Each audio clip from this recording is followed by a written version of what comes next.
That's where intermittent fasting comes in. And I did a little Google search on interest in intermittent fasting, going back to 2007. It's really picked up. This is one of the emerging trends on the internet. You still haven't heard a lot about it. It's not as big a deal as low carb or paleo yet, but it's one of those little undercurrents that I think is going to become a lot more prominent soon, and that's why I'm excited to talk about this, and also excited that I found some folks here at the third door who have a similar interest.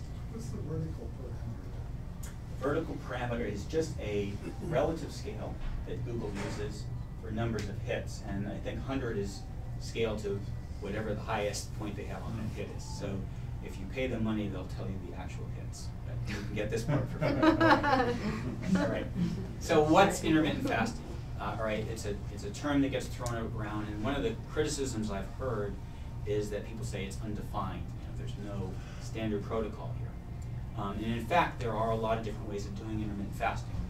But the common theme is you're foregoing food for some period of time. Typically, I would say at least 12 hours, 24 maybe on the upside, although you can go 2 or 3 days occasionally, but generally in that range of 12 to 24 hours, at least once a week, maybe every day. And I'll show you at the end, when I get into the practical ways of doing this, that there are people who practice each of those, and there's pros and cons. But those are the common themes. There's got to be this window of time you're not eating, because without that window of time, you're not activating these hormetic processes. It's not starvation. It's not long-term fasting. It's not doing it for spiritual purposes. It's not a deliberate attempt to reduce calories. When you do this right, you eat to fullness. You feel content. You will experience hunger at some points, especially in the beginning, before your body adapts to it. But the whole point of it is that before too long, it's just a very comfortable way of eating, and you're not feeling deprived. There's no special restrictions on food. Some of us like to eat low carb or paleo or low fat, where we have our own diet. Or maybe you just eat a garden variety diet. That's not so important as the timing issue here. And there's no special supplements that you have to eat either. So you eat meals normally until you're full. So that goes 100% against the conventional wisdom out there. Most dietitians and most people who espouse different diets will tell you that you got to eat frequently to keep your metabolism going. You got to have at least 6 meals, maybe small meals throughout the day. That's going to keep your blood sugar even. If you miss those meals, your blood sugar is going to drop and you're going to feel hypoglycemic. You got to keep this up to rev up your metabolism. And the problem with fasting that's always pointed out is your blood sugar will get low, you'll get cravings, your metabolism will slow down. This is the start of yo-yo dieting. It will lead to starvation mode, and your metabolism will be permanently damaged. And this is the beginning of yo-yo diets. Right? So that's kind of the theme that you'll hear when you bring up the idea of fasting. So I want to address these. Here's one example of a diet that's based on the 6 meal a day diet. It's called the 6-word diet. If you look at the bottom, it says, each diet may have failed you now, but your metabolism is about to find its soulmate. Eat 100 calories every 90 minutes of anything.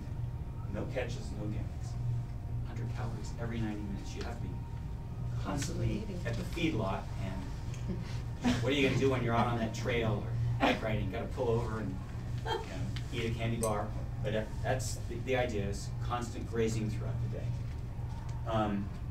But that's been challenged. There was an article in the New York Times reporting a study that was done in the British Journal of Metabolism and comparing different eating frequencies. The conclusion here at the bottom, whether it was 3 meals or 6 meals, both groups lost significant equivalent amounts of weight when the calories were controlled, and there was no difference between them: fat loss, appetite, or other measurements of hormones that signal hunger and satiety. Other studies have similar results. Blood sugar. Here's a study that was from, again, European Journal of Clinical Nutrition, that was looking at the effect of meal frequency on glucose and insulin over a day. And they looked at a couple different protocols: 6 meals, 3 meals, different protein and carb levels.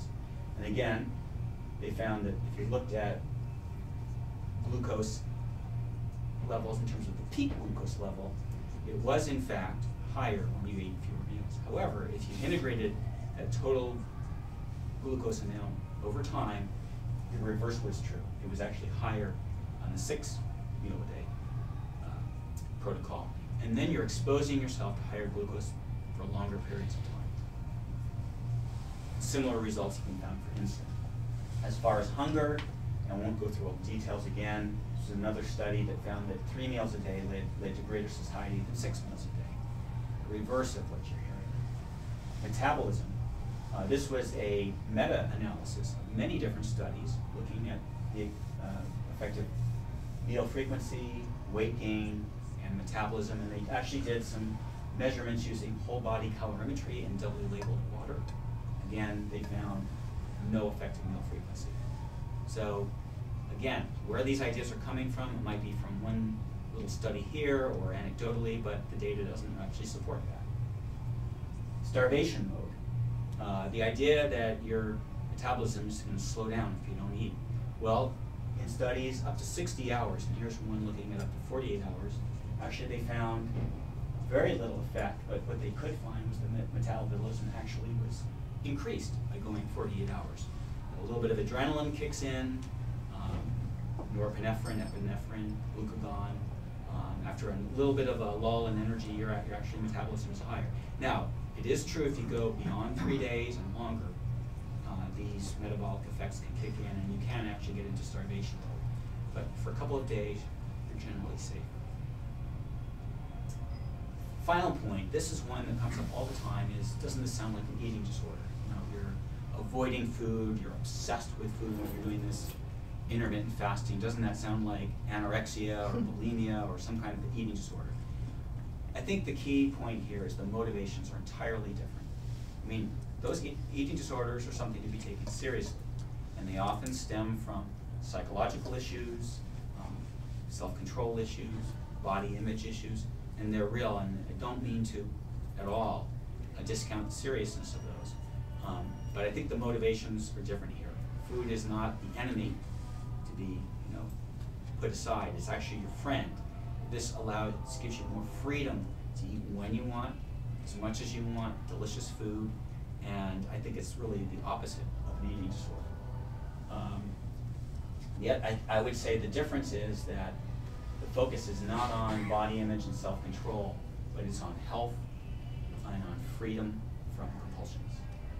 The warning signs I would look out at, and some people I've seen in the blogosphere who get in trouble with IF find themselves deliberately loading up before a fast. Oh, I've got to eat extra so I can start that fast. That would be a bad sign.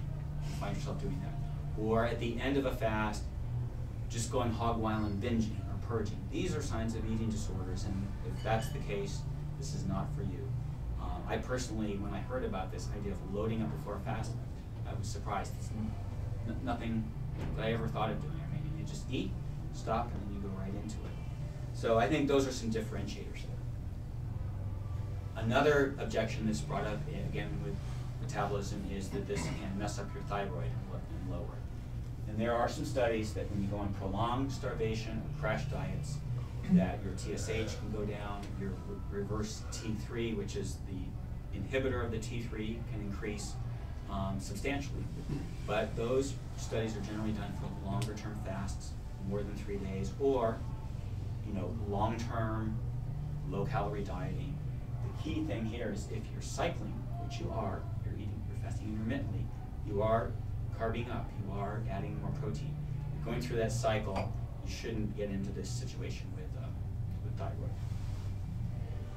Okay, so that's kind of the science behind it, and I hope I addressed some of the myths or some of the concerns, but in the Q&A, if you do have more concerns about that, I'd be happy to answer it. Because it's something you're always careful about when you're trying something a little bit different, that there could be risks.